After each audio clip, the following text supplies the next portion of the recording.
Hello friends, good morning. Welcome to our channel target with Lalan Sharma. तो आज विद्यार्थी हम लोग कोलिजन का दूसरा वीडियो पढ़ेंगे। तो आइए देखते हैं। तो types of collision according to the conservation law of kinetic energy. तो इसमें ज्यादातर चीज बता चुके हैं, फिर भी देखा जाए। For perfectly elastic collision, perfectly elastic collision जो होता है उसमें ई का मान 1 होता है, ये बताया जा चुका है। तो ई का मान 1 होता है। यहाँ पे लॉस इन काइनेटिक एनर्जी 0 होता है। लॉस इन काइनेटिक एनर्जी 0 होता है। इसका मतलब है कि kinetic energy before collision is equal to kinetic energy after collision. तो इनिशियल जो काइनेटिक एनर्जी होगी वही कोलिजन के बाद भी होता है। तो उसमें काइनेटिक एनर्जी का कोई लॉस नहीं होता। क्यों? हाँ देखें, इन इलास्टिक कोलिजन कहा जाए, हाँ ठीक है, या इलास्टिक कोलिजन कहा जाए तो दोनों बीच वाले कैटेगरी है। परफेक्टली अगर लगा है तो दोनों कंप्लीट वाले हैं। दोनों इलास्टिक वाले में कंप्लीट वाले गुण रखते हैं, दोनों इन इलास्टिक वाले में कंप्लीट गुण रखते हैं। तो ये बीच वाले हैं इन इलास्टिक कोलिजन। तो kinetic energy is not conserved. Kinetic energy यहां कंजर्व नहीं रहता है। इनिशियल का ज्यादा रहेगा, फाइनल का कम रहेगा। Some energy is lost in collision. तो यहां पे कोलिजन में कुछ एनर्जी क्या हो जाता है? लॉस हो जाता है। Therefore, kinetic energy before collision is greater than kinetic energy after collision। बस ये कंसेप्ट जानना है, और न्यूमेरिकल तो हम लोग लगाना आप जानते ही है। यहां समझें, perfectly in elastic collision both bodies stick together after collision. तो यहां पे जो इज इक्वल टू जो आपका फार्मूला है, यहां पे ई 0 होने की वजह से इक्वल टू हो जाएगा V2 माइनस V1 अपान U1 माइनस U2 होता है। तो E 0 होने की वजह से जब E 0 रख देंगे तो V2 माइनस V1 बराबर 0 आ जाएगा। तो V2 बराबर V1 बराबर V। मतलब दोनों बॉडी लास्ट में जो है एक समान वेग से चलने लगते हैं, वो चिपक जाते हैं। इन इलास्टिक कोलिजन में जो परफेक्टली इन इलास्टिक कोलिजन में दोनों बॉडी लास्ट में क्या होते हैं? चिपक जाते हैं। तो ये चीज है यहां पे। हाँ, एक चीज जो आपको कंसेप्ट में बताया गया है कि momentum remains conserved in all type of collisions. ये पहले भी हम लिख चुके हैं। प्रॉब्लम को जो हम लोग सॉल्व करेंगे, मोमेंटम हमेशा कंजर्व रहता है। तो m1 u1 plus m2 u2 बराबर m1 v1 plus m2 v2। एक इक्वेशन ये बनाएंगे और एक बनाएंगे from Newton's law, according to Newton's law, according to Newton's law. तो ये है formula V2 minus V1 equal to E U1 minus U2। तो हमको बिल्कुल परेशान होने की जरूरत नहीं है। एक न्यूमेरिकल लगाते समय एक फार्मूला ये हमेशा प्रयोग करेंगे हर टाइप के कोलिजन में, यहाँ कोई आशंका नहीं है। और ये फार्मूला भी हर टाइप के कोलिजन में प्रयोग कर सकते हैं। अब यहाँ शर्त ये है, अगर वो परफेक्टली इलास्टिक कोलिजन है तो E इक्वल टू 1 रख देंगे। परफेक्टली इन इलास्टिक कोलिजन है तो E इक्वल टू 0 रख देंगे। और इलास्टिक कोलिजन है या इन इलास्टिक का है, परफेक्टली शब्द न रहे तो इसका मतलब वो बीच का केस है। और बीच का केस है तो ऐसी दशा में ई का वैल्यू जो है 3/4 1/2 कुछ इस टाइप से दिया रहेगा। 0.25 0.75 जो भी दिया रहेगा हम यहां रखेंगे। अब इन दोनों का हम लोग कैलकुलेशन करेंगे, V1 V2 की वैल्यू ज्ञात करेंगे, अननोन की वैल्यू ज्ञात करेंगे। उसके बाद जो चाहिए आपको, इनिशियल काइनेटिक एनर्जी चाहिए, फिर फाइनल काइनेटिक एनर्जी चाहिए, आप फार्मूला में रख के निकाल लेंगे, आपको आ जाएगा। परफेक्टली इलास्टिक का केस है तो लॉस इन काइनेटिक एनर्जी 0 आएगा। बाकी दशाओं में लॉस इन काइनेटिक एनर्जी होगा। Loss in kinetic energy is equal to kinetic energy before collision minus kinetic energy after collision, तो लॉस इन काइनेटिक एनर्जी आ जाएगा, लॉस इन काइनेटिक एनर्जी आ जाएगा।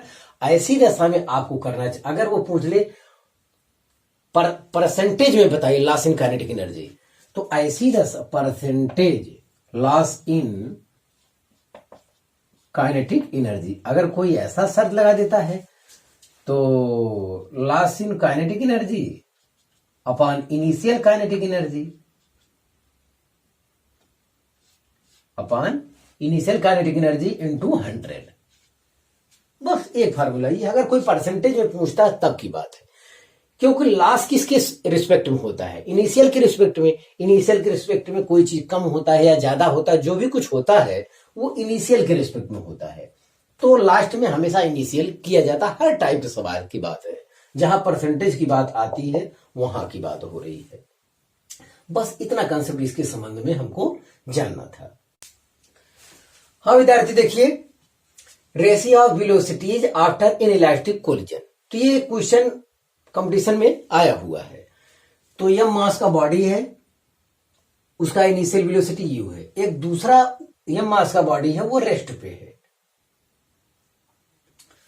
और कोलिजन के बाद ये v1 और v2 वेग से आगे बढ़ रहे हैं, इनइलास्टिक कोलिजन है।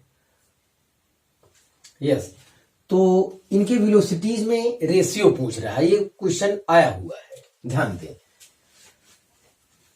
तो कंजर्वेशन ऑफ मोमेंटम से, कंजर्वेशन ऑफ मोमेंटम से पहले लगाएंगे m1 u1 plus m2 u2 equal to क्या, m1 v1 plus m2 v2।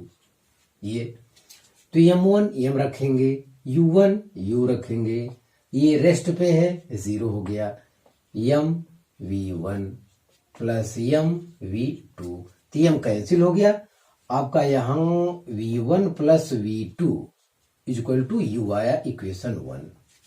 ये according to Newton's law, conservation of momentum से अकॉर्डिंग टू न्यूटन्स लॉ, अब ये हो जाएगा v2 minus v1 equal to e u1 minus u2।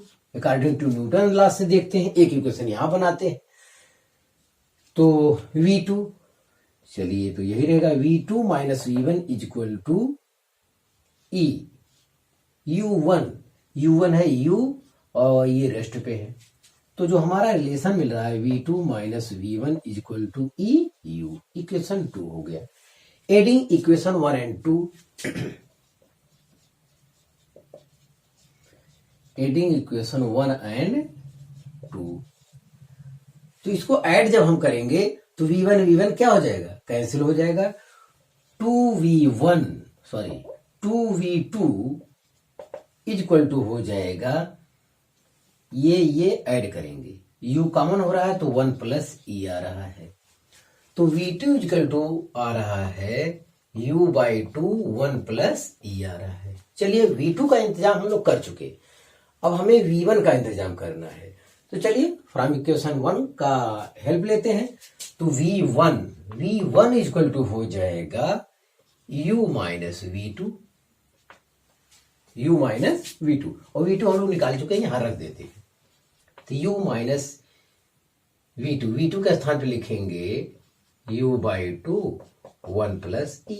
चलिए तो u minus u by 2 minus u by 2 into e, तो u में से u बाई 2 घटाएंगे तो ये आएगा u by 2 minus u by 2 into e, तो u बाई 2 कॉमन ले लेते हैं, u बाई 2 कॉमन लेंगे तो आएगा 1 माइनस e, v1 बराबर। चलिए इसका कोई नाम दे देते हैं, 3 और 3 4, यस, बस इसका रेशियो पूछा था, तो ratio v1 upon v2 is equal to हो जाएगा 1 minus e upon 1 plus e। तो ये चीज अलग से क्वेश्चन के रूप में पूछा गया है, जिसे हम यहां सॉल्व कर दिए हैं। हाँ विद्यार्थी देखिए अगला heading, rebounding of ball after collision with ground, तो आपका मेन हेडिंग है। अब इस हेडिंग के तहत कई कंसेप्ट को हम लोग पढ़ेंगे। तो पहला है velocity immediately after the nth rebound. तो इसमें यह है कि कोई गेंद है मान लेते हैं, यह ऊंचाई से फ्री रूप से ऐसे छोड़ दिया गया, जमीन पे आके यहां तक पहुंचता है तो वो वी वेलोसिटी प्राप्त करता है। ठीक है, अब जमीन से टकराया, टकराने के बाद जैसे बच्चे गेंद नहीं छोड़ते जमीन पर, तो ऐसे ऐसे वो खेल खेलते हैं, उस पर प्रेशर देते हैं, गेंद फिर उछलता है, फिर वो दबाते हैं, इस टाइप से कुछ देर तक ऐसे ऐसे करते रहते हैं। लेकिन आपको यहां करना नहीं है, यहां गेंद, ये देखो इनइलास्टिक कोलिजन का कंसेप्ट है यहाँ पे। अगर ये 100% वास्तव में इलास्टिक होता तो यहां से गेंद छोड़ने के बाद, टकराने के बाद फिर उतनी ही ऊंचाई तक गेंद दोबारा जाता। कब? जब ये परफेक्टली इलास्टिक वाला केस होता तब, जो कि आइडियल है, ये संभव भी नहीं है। हाँ, ये ध्यान दीजिए, कोई भी गेंद जो मार्केट में आती है ऐसे आप फ्री छोड़ देंगे तो दोबारा इतनी ऊंचाई तक वापस नहीं आ सकता। इसका मतलब जो भी कुछ उपलब्ध है मार्केट में वो परफेक्टली इलास्टिक नहीं है। हाँ, अगर होता तो गेंद छोड़ देते, जमीन से टकराता, फिर उतनी ही ऊंचाई तक वापस जाता, फ्री रूप से छोड़ने पर, प्रेशर से नहीं, जो आप दबा के मारते हो वो चीज नहीं है ये, फ्री, जिसकी शर्त है कि U = क्या होना चाहिए? 0। ध्यान दें। अब देखिए, गेंद आया, यहां V वेग प्राप्त कर लिया। अब ये जब वापस जाएगा अगली उछाल के लिए, तो जिस वेग से यहां जमीन से टकराया उस वेग से उछाल नहीं मारेगा, उसका वेलोसिटी कुछ कम हो जाएगा। फिर जाएगा यहां तक, लौट के आएगा, फिर वही वेग V1 इसको मिलेगा। अरे एक बार ऊपर जाएगा, शून्य हो जाएगा, फिर लौट के आएगा, फिर V1 मिलेगा। टकराएगा, टकराने के बाद जब अगली उछाल मारेगा, तीसरा, ये तो पहला उछाल हो गया, ये दूसरा हो गया, ये तीसरा हो गया, चौथा हो गया, पांचवा हो गया, इस टाइप से जब अगला उछाल मारेगा तो फिर उसका वेलोसिटी कम हो जाएगा, फिर उतने जाएगा, फिर शून्य होगा, फिर लौटेगा वही वेलोसिटी से, तो फिर जब अगला उछाल मारेगा तो फिर वेलोसिटी कुछ कम हो जाएगा। तो ये वेलोसिटी हम फाइंड करना चाहते हैं, कैसे होगा? तो चलिए पहले यहां से शुरुआत करते हैं। ये V कितना है, V देखते हैं। तो ये है V² = U² + 2GH। तो इनिशियल वेलोसिटी क्या है? 0 है, तो कोई मतलब नहीं है यहाँ पे। तो ये वेलोसिटी जो आया, फ्री रूप से छोड़ा गया या ऊंचाई से आ रहा है, तो ये आया √2GH। यहाँ पे वेलोसिटी हमको इतना मिला। चलिए कोई बात नहीं जी। अब यहाँ पे हम लोग लगाएंगे according to Newton's law. According to Newton's law,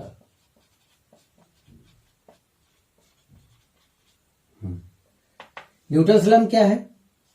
V2 - V1 = E U1 - U2।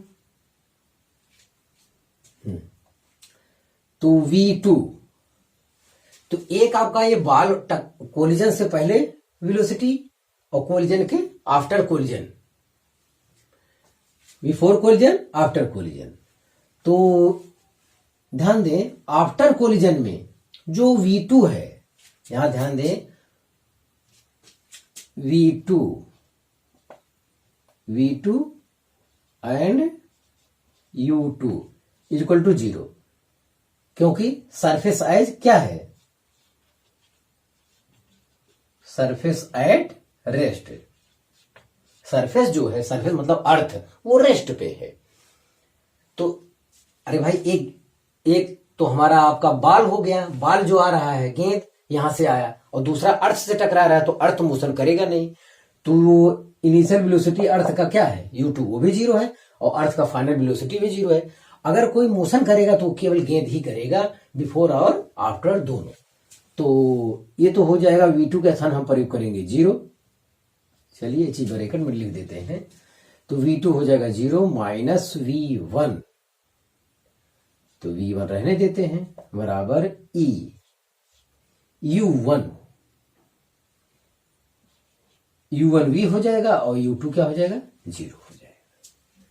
तो ये चीज है। तो V1 = यहां आ रहा है -EV आ रहा है। माइनस का मतलब क्या होता है? Opposite direction. तो v1 इज इक्वल टू आया EV, और v इक्वल टू जब चाहेंगे √2GH हम लिख सकते हैं। यस, हाँ, या इसे लिख सकते हैं E√2GH। तो v1 इक्वल टू ये कंसेप्ट हमारा आया। और ये निगेटिव चिन्ह क्या दर्शा रहा है? निगेटिव चिन्ह ये दर्शा रहा है कि ये गेंद इधर आया था, नीचे की ओर गिरा था, ये ऊपर की ओर है, या ऊपर की ओर v1 गया है, ये लौट गया है नीचे की ओर, मतलब अपोजिट डायरेक्शन में। कोलिजन ये हुआ और ये गया अपोजिट डायरेक्शन में, तो अपोजिट डायरेक्शन के लिए आया है। तो ऋण चिन्ह का मतलब यहां क्या है? अपोजिट डायरेक्शन, बस ध्यान दें। तो v1 आ गया। अब इसी प्रकार v2 ज्ञात करेंगे, तो v2 ज्ञात करेंगे तो फिर यही फार्मूला लगाएंगे, फिर क्या होगा? E से गुणा हो जाएगा यहां पे। तो देख रहे हैं, अब यहां क्लियर करिए कंसेप्ट। v वेलोसिटी से आया, अब ये जब उछाल मारा, पहला उछाल जब मारा है तो ये v1 हुआ, और v1 किसके बराबर है? एक u से केवल, एक e से केवल गुणा ही तो किए हैं v1 बनाने के लिए। v1 बनाने के लिए केवल एक e से गुणा ही तो किए हैं पहले वेलोसिटी में। e का मान ये 1 से कम होता है, 1 से कम होने की वजह से जाहिर है कि वेलोसिटी पहले से कम अपने आप हो जाएगी। फिर सिमिलरली v2 इक्वल टू, अब की बार लिखेंगे E²v, बस एक v से गुणा करेंगे। यहां वास्तव में ये करना है, v2 इक्वल टू EV1 आएगा, ये v2 इक्वल टू EV1 आएगा, और v1 हम लोग निकाल चुके हैं। चलिए क्रम से करिए, v1 लिखेंगे EV, तो ये हो जाएगा E²v या E²√2GH। तो v2 बराबर जो वास्तव में आ रहा है ये इतना आ रहा है, भले थोड़ा लंबा पड़े। तो v2 इक्वल टू E²√2GH, ये चीज आप जानिए। चलिए, नंबर देने की जरूरत नहीं है, v1 यहां कंफर्म है, v2 यहां कंफर्म है, हटाइए। अब कोई कहे नहीं v3 निकालिए, तो v3 निकालने के लिए EV2 निकालो, क्योंकि उसके जस्ट पहले वाले में E से क्या करना पड़ेगा? गुणा, और v2 हम निकाल चुके हैं, v2 को वैल्यू वहां रख देते हैं। जब v2 का स्थान पे E² इतना रखोगे तो ये 3 घात नहीं हो जाएगा, तो E³ v, और v के स्थान पे आप चाहे तो ये लिख दें E³ √2GH। H के टर्म में आपको मालूम होना चाहिए, आपको ये भी मालूम होना चाहिए, और उसके पहले का वेग ज्ञात है तो केवल E से गुणा करने पे ही अगला वेलोसिटी हमको मिल जाता है। तो इसी प्रकार हम देख रहे हैं, अगर आगे हम बढ़ा दें तो Vn बराबर है e⁴n v या e⁴n√2GH। ये आपका फार्मूला है, हमेशा के लिए वैलिड है, कहीं कोई दिक्कत ही नहीं है। हम समझते हैं आपको ये कंसेप्ट समझ में आ गया होगा, ये तो आप पहले से जानते हैं। According to Newton's law v2 minus v1 equal to E u1 minus u2। तो यहां कहेंगे v2 और u2 क्या है? 0 होगा, इसलिए सरफेस एट रेस्ट पे है, क्योंकि आपका बॉल जो है जमीन पर अटैक कर रहा है, गिर रहा है, और अर्थ जो है हमारा रेस्ट पे है। तो रेस्ट पे है तो इनिशियल फाइनल सब उसका वेलोसिटी क्या है? 0 होगा। तो यहां पे जो वैल्यू रखते हैं v2 0 हो गया, v1 के स्थान पे v1 ये जो कोलिजन के बाद ऊपर उठ रहा है v1 हो गया। चलिए कोई बात नहीं जी। u1 जो इनिशियल टकराने से पहले जो वेग वेलोसिटी है वो क्या है? v है, और टकराने से पहले इनिशियल वेलोसिटी बॉल का हो गया, और अर्थ तो रेस्ट पे है तो 0 रखा गया है। तो यहां से ये चीज आए, और निगेटिव साइन बताता है कि v1 v के अपोजिट डायरेक्शन में है, v इस डायरेक्शन में है तो v1 उस डायरेक्शन में, केवल निगेटिव का इतना ही मतलब है। तो अब वेलोसिटी संबंधी जानकारी इतना इकट्ठा कर लीजिए, फिर और जानकारी आपको देते हैं। हाँ विद्यार्थी, देखिए अगला हेडिंग, तो हेडिंग तो वही है, बशर्ते अलग अलग चीज हम फाइंड करते हैं। इससे पहले हम लोग फाइंड किए कि अगले उछाल के बाद वेलोसिटी क्या होगा, तो हम फाइंड किए। अब की बार हम कह रहे हैं height attend by the ball after the nth rebound. तो उछाल के बाद जो है पहली उछाल की ऊंचाई क्या h1 है, दूसरे उछाल की ऊंचाई क्या है h2, h3, h4, h5 so on infinite. तो ये कभी कोलिजन समाप्त नहीं होगा, अप टू इनफाइनाइट, इनफाइनाइट तक जाएगा। हाँ, तो अगर कोई कहे total distance so on infinite तक ऐड करना होगा आपको। तभी देखते हैं टोटल में, पहले ये सब ज्ञात करें। तो v1 बराबर है EV, अभी हम लोग फाइंड किए थे, और v1 का मान कितना है, तो v1 बराबर हो जाएगा √2GH। आप ज्ञात करना चाहे v1, तो जैसे यहां गया तो अंतिम वेलोसिटी v2, तभी आएगा v1, लौट के आएंगे तो यहां तभी, जैसे हम लोग अभी ज्ञात किए थे वो हो जाएगा वहां पे। तो v1 बराबर इतना हुआ, और v बराबर क्या होता है √2GH। ये तो पहले हम लिख दिए थे इसके फार्मूला। अब यहां से हमें h1 ज्ञात करना है h के टर्म में, ये चीज ध्यान देना है। स्क्वायर कर देते हैं, तो 2GH1 equal to E square 2GH, तो 2G कट गया, तो H1 इक्वल टू आया E स्क्वायर EH। चलिए भाई एक इसी ख्याल करिए। अब हम याद करेंगे, फिर लिखेंगे V2 इक्वल टू क्या होता है, V2 इक्वल टू होता है E स्क्वायर V, और V2 इक्वल टू हम लिख सकते हैं अंडर क्या 2GH2, ये लिख सकते हैं, और E स्क्वायर V का स्थान पे फिर वही चीज √2GH। तो ऐसी दशा में यहां स्क्वायर करेंगे तो 2GH2 equal to E⁴ into 2GH, तो 2G फिर कैंसिल हो जाएगा, तो H2 बराबर हो रहा है E⁴ EH। तो अब हम समझ गए हैं, यहां देखिए E स्क्वायर E⁴ मतलब E की 2 पावर बढ़ता चला जा रहा है आगे, अब आगे करने की जरूरत नहीं है। Similarly H3 equal to E⁶ H हो जाएगा, ये सो ऑन, लास्ट में हम HN कर देते हैं, HN बराबर E⁴ 2NH। 2n मतलब n के स्थान पे 1, फर्स्ट कोलिजन के दौरान कहेंगे तो E बराबर 1 रख देंगे, कहां गया ये वाला, n बराबर 1 रख देंगे तो पहला वाला केस आ जाएगा, और सेकंड कोलिजन के लिए कह देंगे तो H2 आ जाएगा, n बराबर 2 रखेंगे तो 4 आ जाएगा, 3 रखेंगे तो 4, आगे ऐसे आते चला जाएगा। तो मेन फार्मूला आपका ये हो गया है। हाँ, लास्ट वाला, तो H1 कैसे ज्ञात किया जाए, तो अब ये पहली उछाल की ऊंचाई क्या है, पहली उछाल की ऊंचाई कोई आपसे पूछे तो E स्क्वायर H, प्रारंभिक वाला पता रहेगा, पहली उछाल की ऊंचाई कितना है E स्क्वायर H। दूसरे उछाल की ऊंचाई कोई पूछे तो E⁴ इंटू H, तीसरे उछाल की ऊंचाई कोई पूछे तो E⁶ इंटू H। तो केवल ये कंसेप्ट एक बार कैसे आया है ये जानकारी में हो गया है तो आराम से सब काम होता चला जाएगा।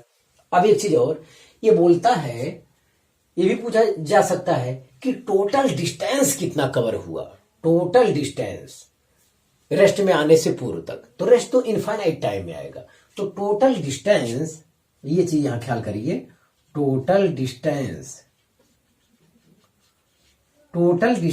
S इक्वल टू जो होगा, यही H एक हाइट है जो एक बार रिपीट होगी, और हर हाइट 2 बार रिपीट होगी, क्योंकि H1 ऊंचाई गया होगा गेंद, H1 ऊंचाई लौटा होगा।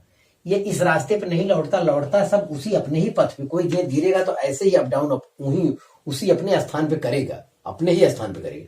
ये दिखाया गया केवल मात्र आगे बढ़ के, गेंद तो अपने स्थान पे पहली उछाल में इतनी ऊंचाई गया, अगली उछाल में कम ऊंचाई जाके लौटेगा, अगली में और कम, लास्ट में ऐसे इनफाइनाइट तक केस चलता रहेगा।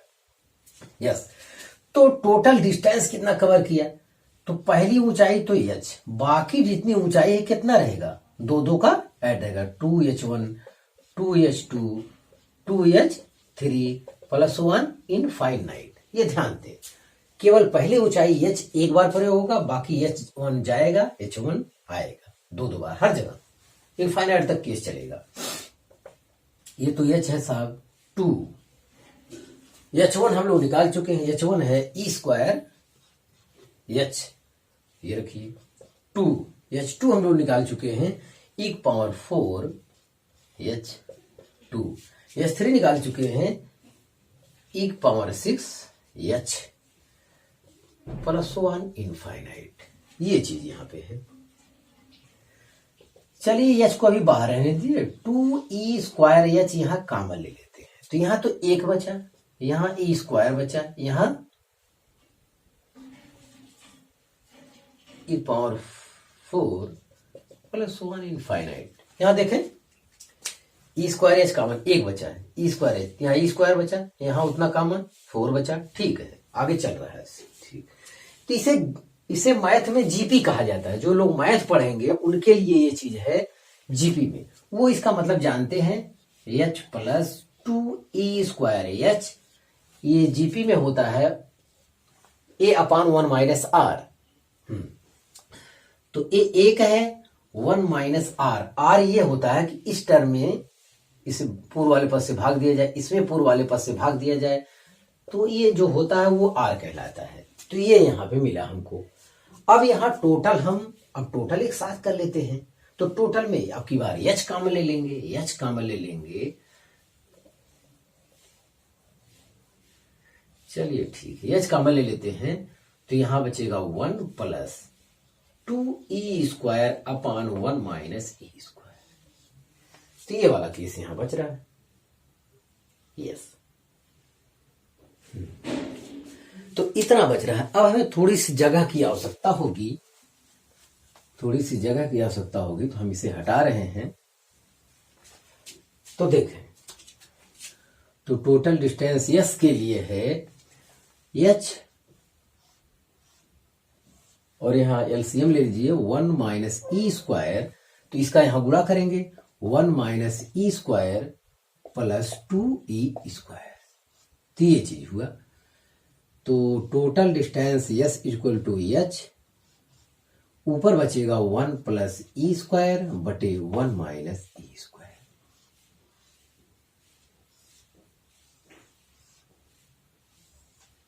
तो ये रहा आपका टोटल डिस्टेंस। आप सोचो, टोटल डिस्टेंस का फार्मूला जानते हो, ई की वैल्यू शुरुआती इनिशियल ऊंचाई केवल आपके पास रहेगा, इनिशियल ऊंचाई रहेगा 50 मीटर, जो भी कुछ दिया रहे वो यहां पे रख दीजिए। 1 प्लस e²/1 माइनस e², कितनी बड़ी बात है। और अनंत तक जो इन इलास्टिक बॉल है ऐसे जमीन पे गिरा होगा, टकराया होगा, कम और कम ऊंचाई पे आया होगा, और कम और कम और कम, ये सिलसिला माना जाता है कि इनफाइनाइट पे जाके वो रेस्ट पे होता है। तो उसका हम सम ज्ञात कर चुके हैं, टोटल डिस्टेंस। ध्यान दें, इस कंसेप्ट को इकट्ठा करें और फिर हम टोटल टाइम वगैरह के बारे में जानकारी लेते हैं। तो आप इसे कॉपी कर लीजिए। हाँ विद्यार्थी, अब की बार हम टाइम की जानकारी लेंगे इस कंसेप्ट पर। तो यहां देखें, time taken in nth rebound. तो मान लेते हैं कोई गेंद यहां से आ रहा है, तो जैसे एच इनिशियल जो है, एच हाइट है, इनिशियल जो इसने टाइम लिया वो कितना है, टी है। इनिशियल टाइम जो लिया वो कितना है, वो टाइम क्या है, टी है। तो ये एच के टर्म में अगर कोई कहे तो क्या बताएंगे, तो H equal to U T plus half G T square. तो यू तो 0 है, इनिशियल वेलोसिटी यहां पे, तो टी इक्वल टू जो हमको मिल रहा है √2h/g मिल रहा है। ये आपकी जानकारी में होना चाहिए। जैसे इनिशियल ऊंचाई h है, वैसे एक बार पहली बार के लिए टाइम भी क्या है, t है, और वेलोसिटी v1, तो t1 यहां तक t1 हो जाएगा, फिर t1 समय लौटने में लगेगा, 2t1 लग जाएगा, 2t2 लग जाएगा, 2t3 लग जाएगा।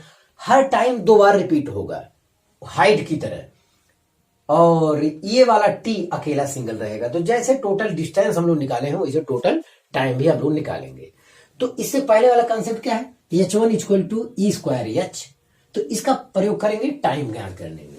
तो h1 इक्वल टू हो जाएगा हाफ जी t1 स्क्वायर, h1 मतलब ये वाला समय कितना लगा, is equal to e²h,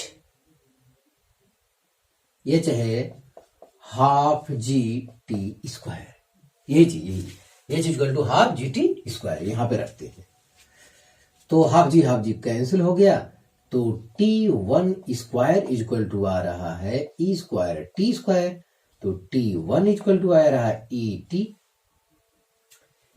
T आ रहा है, केवल ई से गुणा कर देंगे बस, इनिशियल टाइम में ई से गुणा करने पर अगला वाला टाइम आपको पता चल जाता है। अगर इनिशियल टाइम पता है तब, पता नहीं है हाइट के टर्म में पता है तो टी इक्वल टू क्या लिखेंगे इसी फार्मूले में, √2h अपॉन जी, ई इंटू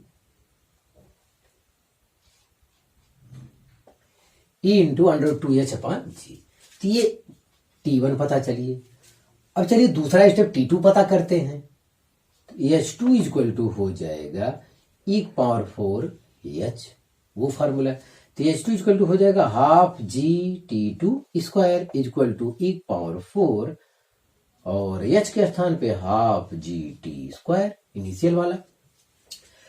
तो फिर हाफ जी कैंसिल हो जाएगा तो T2 स्क्वायर इतना, तो T2 इक्वल टू हो जाएगा e² t। तो दूसरा टाइम ज्ञात करने के लिए उससे पहले वाले में क्या करना होगा, इससे पहले वाले में एक ई से और गुणा कर देना होगा। इससे पहले वाले में एक ई से और गुणा हो जाएगा, e² हो जाएगा दूसरे टाइम में, या इसे कहेंगे e² t के स्थान पे हमेशा ये रखा करो 2h अपॉन जी। ये दूसरा स्टेप हो जाएगा। आगे अब करने की जरूरत नहीं क्योंकि अब हम लोग जान चुके हैं। Similarly T3 equal to e³ t या e³ के स्थान पे √2h अपॉन जी। ये सिलसिला चलता रहेगा। Tn equal to e⁴n t या e⁴n t का स्थान पे √2h अपॉन जी। ये प्रयोग होगा। तो टोटल टाइम इस टाइप से हमको मिलता चला जाएगा। हम समझते हैं आप टाइम, अब जब कंसेप्ट क्लियर रहेगा तभी सवाल लग पाएगा। तो ये सब समझिए, न्यूमेरिकल के लिए ही सब व्यवस्था हो रहा है और इस पर पैनी नजर रखें। अब हम टोटल टाइम ज्ञात करना चाहते हैं। रेस्ट बिफोर रेस्ट से पहले टोटल टाइम कितना लगा होगा, टाइम तो ऐड होगा। यस, तो टोटल टाइम ज्ञात करना चाहते हैं। Total time capital T equal to हो जाएगा T plus 2T1 plus 2T2 plus 2T3 plus 1 infinite. ये सिलसिला इनफाइनाइट तक चलता रहेगा। तो यही एक टाइम है जो एक बार रिपीट होगा। अदरवाइज हर टाइम ये T1 समय गया होगा, जाने में लगा होगा, फिर T1 समय लौटने में लगा होगा। तो हर चीज दो बार रिपीट होगा। तो चलिए T किधर है ये, तो आप T के टर्म में हम लोग पहले हल किया जाए। लास्ट में जब आएगा लास्ट वाले T के स्थान पे √2h अपॉन जी रख देंगे ताकि T के हो सकता है इनिशियल टाइम हमको पता रहे, इनिशियल टाइम पता रहे तो डायरेक्ट वही हमारा आंसर हो जाएगा। तो T1 के स्थान पे क्या रखेंगे ET, तो T प्लस ET प्लस क्या e² t। तो 2 से आप गुणा नहीं कर रहे हैं। T 2T1 2T2 plus 2 e³ t, एक ई पावर बढ़ाते चले जाइए, plus 2 e⁴ t plus 1 infinite. ये चीज हो गया। तो इनिशियल t को आराम करने दीजिए, 2et कॉमन ले लीजिए इन सब में। तो यहां तो बचा 1, यहां बचा e, यहां बचा e² प्लस 1 इनफाइनाइट तक ये रहेगा।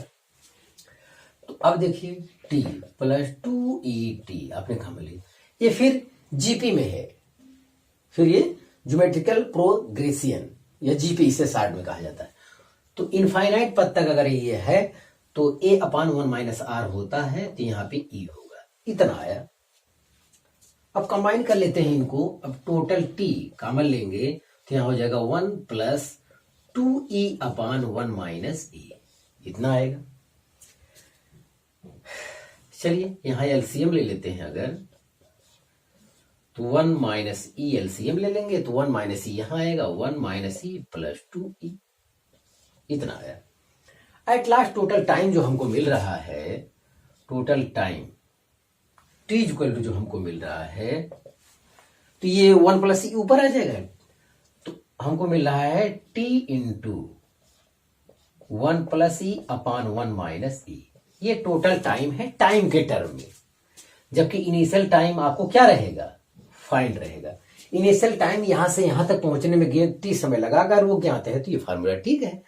और हाइट के टर्म में है तो कोई बात नहीं, t के स्थान पे हम लोग लिखेंगे क्या, √2h/g, ये भी फार्मूला है। यस, तो इसे लिख सकते हैं capital T equal to √2h/g in bracket 1 + e/1 - e। ये चीज है। तो टोटल टाइम की जानकारी विद्यार्थी हमको यहां से मिल जाएगा, तो आप इसे कॉपी कर लीजिए। हाँ विद्यार्थी, अगला हेडिंग देखते हैं, average speed and average velocity. अब इतना अध्ययन कर लिए हैं तो इसका भी अध्ययन कर ले, संभव है जरूरत पड़ जाए आपको, ध्यान दें। तो average speed VAVG, average speed equal to होता है total distance upon total time. ये कंसेप्ट हम पढ़ चुके हैं। टोटल डिस्टेंस का अभी जस्ट हम फार्मूला ज्ञात किए हैं, ये आया है, और टोटल टाइम का अभी जस्ट फार्मूला ज्ञात किए हैं, ये आया है। तो जाहिर 100 साल कर ले तो इसका भी एक अलग से रिलेशन आ जाएगा। तो सब ये सब पढ़ने वाले नहीं है, टोटल डिस्टेंस टोटल टाइम का हम जानते हैं, तो ये चीज हम निकाल लेंगे। हाँ, तो चलिए वैल्यू रखते हैं, थोड़ा सा कैलकुलेशन करते हैं, देखते हैं क्या आता है। तो इतना अपान इतना, तो ये हो जाएगा h इन ब्रैकेट 1 + e² बटे 1 - e², इतना हुआ। इसे पलट देंगे तो ये हो जाएगा √g/2h, पलट देंगे तो 1 - e ऊपर चला जाएगा, 1 + e नीचे चला जाएगा, इतना आएगा। हाँ, तो इस h को अगर इस अंडर के अंदर में ले जाना चाहूं तो h² हो जाएगा। तो ये वास्तव में हो जाएगा h²g/2h, इतना आया। अब देखिए, अब ये जो है 1 + e² तो ऊपर है, कोई बात नहीं, नीचे देखिए ये चीज है 1 - e² लिख सकते हैं, 1 + e, 1 - e 1 + e, ऐसा लिख सकते हैं इसको। अब यहां ये भी लिखो 1 - e/1 + e, ये तो इससे ये कैंसिल हो जाएगा। तो जो वास्तव में बच रहा है V एवरेज जो आ रहा है वो आ रहा है √ एक h से h कैंसिल हो जाएगा, तो ये हो जाएगा hg/2, इतना ही केवल बचा इधर।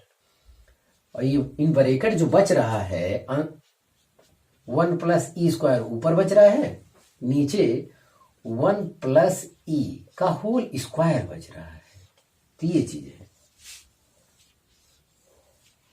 एवरेज स्पीड कोई कहेगा तो ये आपका फार्मूला है। यस, तो जाहिर है कि ये फार्मूला बिल्कुल पढ़ने की जरूरत नहीं है, हम लोग केवल टोटल डिस्टेंस टोटल टाइम ही जान ले तो यही बहुत बड़ी बात है। कैसे जान ले वो भी अगर नियम से जानेंगे तब तो दिमाग में हमेशा के लिए टिका रहेगा, अदरवाइज रट के जानेंगे तो वो भूल भी सकता है, ध्यान दें। तो चलिए, एवरेज स्पीड अगर हम ज्ञात कर लिए विद्यार्थी, तो इसी वक्त हम एवरेज वेलोसिटी भी फाइंड कर लें तो बेहतर रहेगा। तो अगला हेडिंग है, अगला इसमें एवरेज वेलोसिटी। अगर एवरेज वेलोसिटी की बात आती तो क्या होता, तो यहां डिस्टेंस के स्थान पर क्या लिखते, डिस्प्लेसमेंट।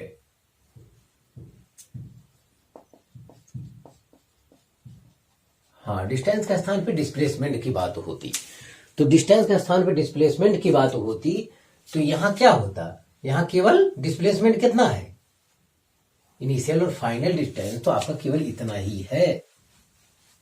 यस, तो हम लोग एवरेज स्पीड अभी पूरा फाइंड किए, कैसे आया। अब की बारी एवरेज वेलोसिटी पूछ रहा है। एवरेज वेलोसिटी में total displacement upon total time होता है।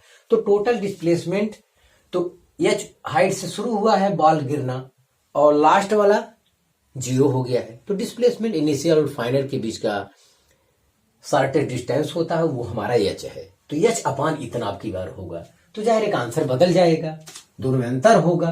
तो देखिए क्या होता है, तो ये h इंटू ये पलट जाएगा, ये हो जाएगा √g/2h, ये नीचे वाला ऊपर जाएगा 1 - e/1 + e, ये केस हो जाएगा।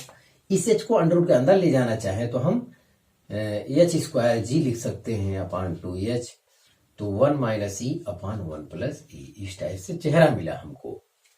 तो एच से एच कैंसिल हो जाएगा, तो हो जाएगा under root H G by 2, और ये है 1 माइनस ई अपॉन 1 प्लस ई, ये चीज मिलेगा। वी एवरेज वेलोसिटी बराबर ये फार्मूला है, तो आप इसे कॉपी कर लीजिए।